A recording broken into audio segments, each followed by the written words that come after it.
चलिए बच्चों, तो सेकंड टाइप की मनी पे आते हैं। ये है क्रेडिट मनी, और इसकी खासियत भी मैंने तुम्हें बताई अभी। 10 रुपए का नोट, 10 रुपए का सिक्का, 5 रुपए का सिक्का, 100 रुपीज का नोट, 2000 का, 500 का।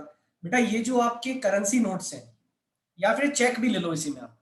बेटा ये जो करेंसी नोट्स हैं, क्या इनकी कोई कमोडिटी वैल्यू होती है? और होती भी है तो क्या वो मनी वैल्यू ज्यादा होती? नहीं, इनकी जो मनी वैल्यू है वो ज्यादा होती है। अगर 2000 रुपीज का नोट है तो उसकी मनी वैल्यू 2000 है, लेकिन उसकी कमोडिटी वैल्यू क्या है? अगर आप उसको मार्केट में बेचने जाओगे, अगर आप उसको गला दो, पानी में गला दो, उसके बाद उसका वापस एक पेपर बना लो, है ना, खाली पेपर बना लो उसका, है ना, और उसको आप मार्केट में लेके जाओगे तो क्या कोई उसको लेगा? और लेगा भी तो क्या वो 2000 में लेगा? नहीं, पॉसिबल नहीं है।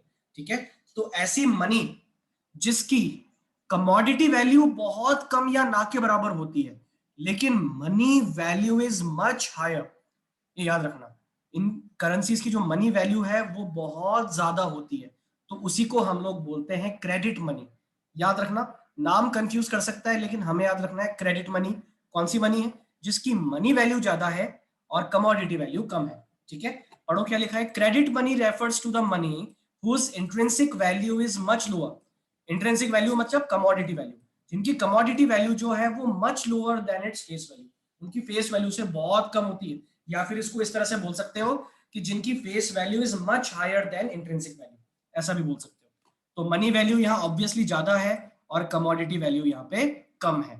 ठीक है, एग्जाम्पल इसका मैंने लिख के दे दिया है। For example, face value of 100 rupee note is 100, but we would get a much lower value if we sell the note as a piece of paper. बेटा 100 रुपए के नोट की वैल्यू 100 रुपए है, आप किसी को दोगे आपको 100 रुपए के बराबर की चीज लेनी पड़ेगी। आप ट्रांजेक्शन 100 रुपीज का कर सकते हो, लेकिन as a piece of paper जब उसको आप बेचोगे तो क्या कुछ मिलेगा? नहीं, और मिलेगा भी तो क्या 100 के बराबर मिलेगा? नहीं, तो बहुत कम मिलेगा। ठीक है, याद रखें। क्रेडिट कार्ड हो गए, बैंक डिपॉजिट्स हो गई, चेक हो गई, ये सब आपके क्रेडिट मनी के एग्जाम्पल होते हैं बच्चों। इनकी अपने आप में देखी जाए तो कोई वैल्यू नहीं है। अब जैसे मान लो मेरा एक क्रेडिट कार्ड है, उस क्रेडिट कार्ड की जो लिमिट है वो है 60,000। ठीक है, मेरा एसबीआई का क्रेडिट कार्ड है जिसकी लिमिट है 60,000। अब मुझे बताओ, वो जो प्लास्टिक का टुकड़ा है बच्चों, क्या उसकी वैल्यू हो सकती है कोई? ये बताओ मेरे को। No sir. No sir. लेकिन उससे आप कितने तक का ट्रांजेक्शन कर सकते हो? Up to 60,000 rupees. ठीक है, तो ये आपकी क्रेडिट मनी में काउंट हो जाता है। ठीक है, तो ये क्रेडिट मनी हो गई, और दोनों को बच्चों एक साथ पढ़ना है हमें, दोनों आपस में लिंक्ड है। अभी अगली कैटेगरी पढ़ेंगे हम लोग, है ना, कौन कौन सी? फुल बॉडेड मनी और दूसरी क्रेडिट मनी। ठीक है, इन दोनों को सब लोग अच्छे से पढ़ लें और लर्न कर लें, डेफिनेटली एग्जाम में आ जाता है। अब आगे बढ़ते हैं बच्चों, थर्ड है आपकी फिएट मनी। अब ये फिएट मनी क्या होती है? ये थोड़ा सा लॉजिकल चीज है ना, इसमें बहुत ज्यादा मतलब मत ढूंढना, ये लॉजिकल चीज है। नॉर्मली हमारी जो करेंसी होती है वो फिएट ही तो होती है। फिएट मनी क्या होती है जरा पढ़ो एक बार। Fiat money refers to that money which is issued by order या फिर अथॉरिटी ऑफ गवर्नमेंट। बेटा ऐसी मनी जिसको गवर्नमेंट इशू करती है, ऐसी मनी जिसको कोई गवर्नमेंट अथॉरिटी इशू करती है। इसमें आपके सारे सिक्के और सारे करेंसी नोट आ गए। और सबसे काम की बात जो है, सबसे काम की बात जो इस मनी को, और इससे अगली हम पढ़ेंगे अभी फ्यूडिशरी, उनको अलग बनाती है, वो मैं आपको बता रहा हूं। वो ये लाइन है क्या कि which the people in country are legally bound to accept as a medium of exchange. बेटा मेरे को बताओ, अगर आप सब्जी लेने जाते हो और आप किसी को 20 रुपए का नोट देते हो, मुझे ये आंसर देना, क्या वो 20 रुपए का नोट लेने के लिए बंधा हुआ है? क्या बाउंडेड है? क्या उसको लेना पड़ेगा? पड़ेगा? Yes sir. बिल्कुल लेना पड़ेगा, करेक्ट आंसर। 20 रुपए का नोट उसको लेना ही पड़ेगा। तुम्हें याद होगा अभी बीच में ये बात चली थी कि कुछ लोग ऐसे हैं जो 10 रुपए का सिक्का लेने से मना कर देते हैं। सबने सुना था? क्या हुआ था ऐसा? Yes sir. हाँ सर हुआ था। याद होगा तुम्हें कि उस टाइम ऑर्डर्स आए थे कि भैया अगर कोई मना करे ना तो उसकी शिकायत कर देना थाने में आके, हम उसको गिरफ्तार कर लेंगे। क्यों? क्योंकि भैया ये फिएट मनी है, ये गवर्नमेंट ने इशू की है अथॉरिटी के साथ में, और गवर्नमेंट ने इसको इशू इसलिए किया है ताकि इसको यूज में लिया जा सके हमारी कंट्री में as a medium of exchange. हमारी कंट्री की करेंसी के तौर पे इसको काम में लिया जा सके। और अगर कोई इसी को एक्सेप्ट करने से मना कर दे तो आप राष्ट्रद्रोह कर रहे हो, आप ये मानो आप अपने देश के द्रोही हो, क्योंकि जो आपका कानून बोलता है आप वो काम नहीं कर रहे। ओके, तो याद रखें कि ऐसी मनी जिसको गवर्नमेंट इशू करती है और जिसको मीडियम ऑफ एक्सचेंज के तौर पे यूज करने के लिए हमारे कंट्री के लोग लीगली बाउंड हैं, वो कहलाती है फिएट मनी। अभी अगली हम पढ़ेंगे बच्चों फिड्यूशियरी मनी। अब यही एग्जांपल मैं तुम्हें चेक के लिए देता हूं। मुझे बताओ कि अगर मैं सब्जी मंडी में सब्जी लेने गया, ओके, और मान लो मैंने 150 रुपीज की सब्जियां ली और मैं 150 रुपीज का चेक उसको काट के देता हूं, मुझे बताओ क्या सामने वाला लेने के लिए बाउंडेड है? No sir. बाकी लोग जवाब दो। No, sir. नहीं, Yes, sir. Yes, sir. सामने वाला लेने के लिए बाउंडेड No, no. नहीं है। क्यों है भाई बाउंड?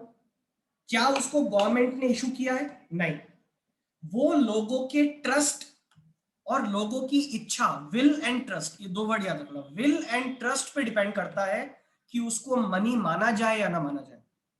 और उसका एग्जांपल हो गया चेक, और एक और एग्जांपल होता है bill of exchange. Bill of exchange सब लोग पढ़ के आए होंगे 11th क्लास में, और जिसने नहीं पढ़ा उनको पता भी होना चाहिए, नॉर्मल नॉलेज सबको होनी चाहिए। अगर मैं मान लो कि किसी दुकान वाले के पास जाता हूं, मेरे पास देने को पैसा भी नहीं है और ना वो दुकान वाला मेरे को जानता, अगर वो मेरे जान पहचान का होता तो वो मेरे को उधार दे देता कि चल तू मेरा डेटर मैं तेरा क्रेडिटर, बहुत सीधी बात। लेकिन वो डेटर क्रेडिटर बनाना भी नहीं चाहता हमको, वो तो कहता है भाई कहाँ से आए हो, मुंह उठा के आ गए, हमें क्या पता। तो जब ऐसी सिचुएशन हो कि आप किसी को उधार देना चाहते हो लेकिन आप उसको जानते भी नहीं हो, आप विश्वास भी नहीं कर सकते, तो आप बिल ऑफ एक्सचेंज को काम में लेते हो। बिल ऑफ एक्सचेंज में क्या होता है, जो उधार देने वाला है वो एक बिल लिख देता है, उस बिल पे जो उधार एक्सेप्ट करने वाला है वो अपने साइन कर देता है और साइन करके वापस दे देता है। उधार देने वाले के लिए बिल ऑफ बिल्स रिसीवेबल हो जाता है और उधार लेने वाले के लिए बिल्स पेबल हो जाता है। क्या सब लोग पढ़ के आए हैं, यस और नो? Yes. तो ये मान के चलो Yes, कि जो sir. बिल ऑफ एक्सचेंज होता है ना, उसकी भी तो अपने आप में कोई वैल्यू नहीं है। क्या जरूरी है सामने वाला उसको एक्सेप्ट करे ही करे? नहीं है, बाउंडेड थोड़ी ना। तो चेक्स और बिल ऑफ एक्सचेंज ये एग्जांपल है फिड्यूशियरी मनी के। लेकिन हम पढ़ रहे हैं बच्चों फिएट मनी, और फिएट मनी क्या है, काम की बात याद रखना, वो करेंसीज, कॉइन्स, नोट, सब कुछ जो एक कंट्री में इशू किए जा रहे हैं ऑर्डर से या गवर्नमेंट अथॉरिटी से, गवर्नमेंट अथॉरिटी के द्वारा इशू किए जा रहे हैं, और उनको एक्सेप्ट करने के लिए आप लीगली बाउंडेड हो, लेना ही पड़ेगा। अगर आपको कोई देता है या आपसे कोई लेता है तो आप मना नहीं कर सकते, आपको as a medium of exchange उसको मानना पड़ेगा। ठीक है, एग्जाम्पल लिखा हुआ आगे पढ़ो। For example most modern paper currencies such as US dollar are fiat currencies. US dollar हो या फिर हमारा रुपीज हो या फिर येन हो या फिर पॉइंट स्टर्लिंग हो, जो भी करेंसीज चलती है दुनिया में, वो सब किसके एग्जाम्पल है बच्चों? फिएट मनी के। अगर आप जाके Sir. यूएस में मना कर दो कि हमें डॉलर नहीं लेने या नहीं देने, तो क्या वो मानेंगे? नहीं, आपको जेल हो जाएगी वहां पे, क्योंकि ये कॉन्स्टिट्यूशन में या फिर वहां के कानून में लिखा है कि आपको इस करेंसी को एक्सेप्ट करना पड़ेगा as a medium of exchange. ठीक है, हाँ बोलो, कौन क्या बोल रहा है? Sir, प्लास्टिक कार्ड और ऑनलाइन पेमेंट्स फिएट मनी का एग्जाम्पल है या नहीं? नहीं बेटा, प्लास्टिक कार्ड तो है ना। ऑनलाइन पेमेंट फिएट मनी का एग्जाम्पल नहीं है, सामने वाला बाउंडेड नहीं है लेने के लिए, है ना। हाँ, तुम्हारा एक क्वेश्चन ही अच्छा बन सकता था अगर तुम ये पूछते कि सर जो ऑनलाइन कार्ड है, सॉरी जो ऑनलाइन पेमेंट है जैसे पेटीएम वगैरह, ये फुल्ली बोर्डेड में आता है या फिर ये अपने फुल्ली बोर्डेड या क्रेडिट में आता है? तो बेटा इसका आंसर है ये रिप्रेजेंटेटिव मनी में आता है। किस में आता है बच्चों? ये रिप्रेजेंटेटिव मनी में, है ना, याद रखना। रिप्रेजेंटेटिव मनी वो होती है जिनका कोई फिजिकल फॉर्म नहीं होता, जिनको आप as a transaction, digital money भी बोल सकते हो, आप ट्रांजेक्शन तो कर रहे हो लेकिन सामने वाला देख नहीं पा रहा, उसके अकाउंट में आ रहा है डायरेक्ट, है ना। तो ये भी एक अच्छा क्वेश्चन हो सकता है।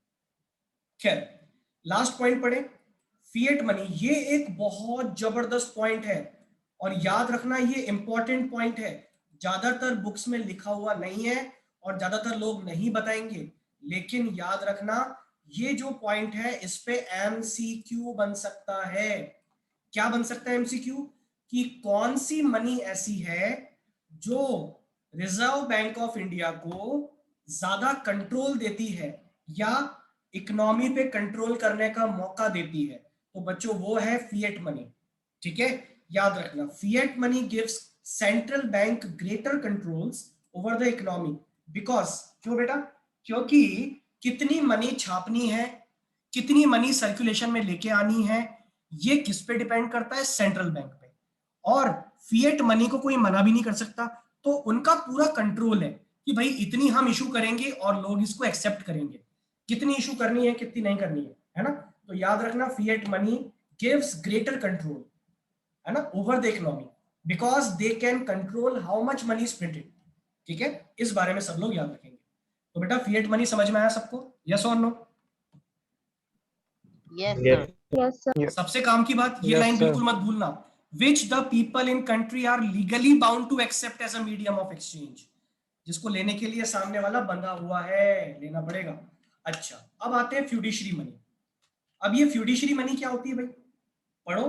Fiduciary money is that money which is accepted as medium of exchange. हाँ सर, ये भी तो मीडियम ऑफ एक्सचेंज है, अरे बिल्कुल है बेटा, लेकिन ये मीडियम ऑफ एक्सचेंज कब है, जब ट्रस्ट हो लोगों के बीच में। अगर मैं और अक्षु को, हमें एक दूसरे को पेमेंट करना है और हम एक दूसरे को जानते भी नहीं है, लेकिन फिर भी मुझे इसको कोई पेमेंट करना है, तो ये तो बोलेगा कि भाई चेक की जगह सर आप मुझे कैश दो। लेकिन अगर हम एक दूसरे को जानते हैं, एक दूसरे के फ्रेंड्स हैं, तो फिर चेक में काम चल जाएगा। क्यों? क्योंकि सामने वाले को भरोसा है कि भाई चेक बाउंस नहीं होगा, है ना, ये मान के चलो। क्योंकि अगर चेक बाउंस होता है तो फिर दोनों के पैसे कटते हैं, देने वाले के भी चेक और लेने वाले के भी, तो ऐसी रिस्क क्यों लेनी। तो चेक का पेमेंट चेक में तब लिया जाता है जब आपको पता है या सामने वाला अच्छा इंसान है और वो पैसा रखता है अपने अकाउंट में, चेक बाउंस नहीं करवाएगा, वरना पैसे कट जाएंगे। ठीक है, तो फ्यूडिशरी मनी डिपेंड किस पे करती है, याद रखें, trust between the pair and पेई। याद रखें ये चीज, मीडियम ऑफ एक्सचेंज ये भी है, लेकिन किस पे डिपेंडेंट है, trust between the pair and the पेई। याद रखना, ट्रस्ट बिटवीन पेयर एंड पेई, इन पे ये डिपेंडेंट है। ठीक है, एग्जांपल के लिए, for example cheques are fiduciary money as these are accepted as means of payment on the basis of trust. आप जबरदस्ती नहीं कर सकते किसी से कि यार चेक में पेमेंट ले लो, नहीं कर सकते जबरदस्ती, सामने वाले की इच्छा है। Not on the basis of any order of the government. ठीक है, ये गवर्नमेंट के किसी ऑर्डर के तहत नहीं होता, ये तो ट्रस्ट पे डिपेंड है यार। और गवर्नमेंट ऐसा करने भी नहीं वाली कभी कि चेक में पेमेंट कंपलसरी हो जाए। ठीक है, क्योंकि ऐसा करने से आपकी करेंसीज की वैल्यू कम हो जाती है। बोलो भाई, क्या सभी को ये चारों टाइप के पता लग गए, full bonded, credit, fiat and fiduciary, yes और नो? Yes, sir. ठीक है, तो बच्चों ये हमारा Yes, चैप्टर हो गया है यहाँ पर फिनिश, ये हमारा चैप्टर हो गया है कंप्लीट, मनी चैप्टर पूरा हो गया है। ठीक है, कल मैं एक बार आपको लॉजिक समझाऊंगा, एजर्शन एंड रीजन वाले क्वेश्चंस कैसे होते हैं। ठीक है, एक दो एग्जांपल दूंगा, उसके बाद तुम लोग तैयार रहोगे टेस्ट के लिए। और कल से ही मैं चैप्टर स्टार्ट करूंगा बैंकिंग। ठीक है, तो नया चैप्टर है, कोई भी क्लास मिस ना करे, ये मैं क्लियरली सबको बता दूं।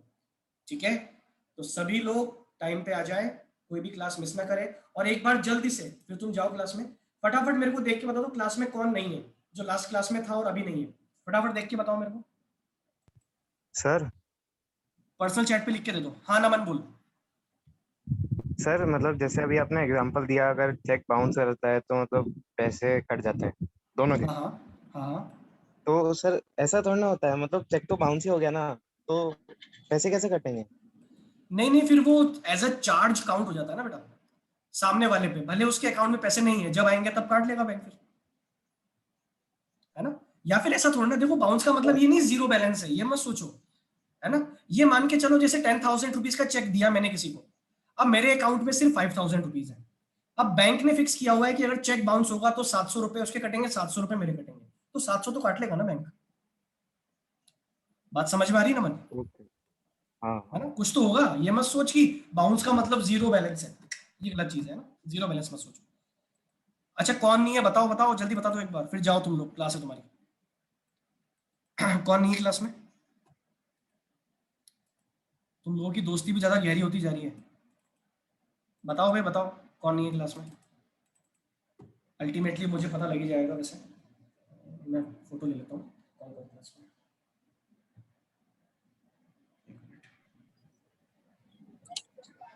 सर भुवन नहीं है। और भुवन तो पहली में भी नहीं था, भुवन तो पहली में भी नहीं था। और कौन नहीं है भाई? देखो भाई, गजब की दोस्ती निभा रहे हो तुम तो, एक बंदा मैसेज नहीं कर रहा।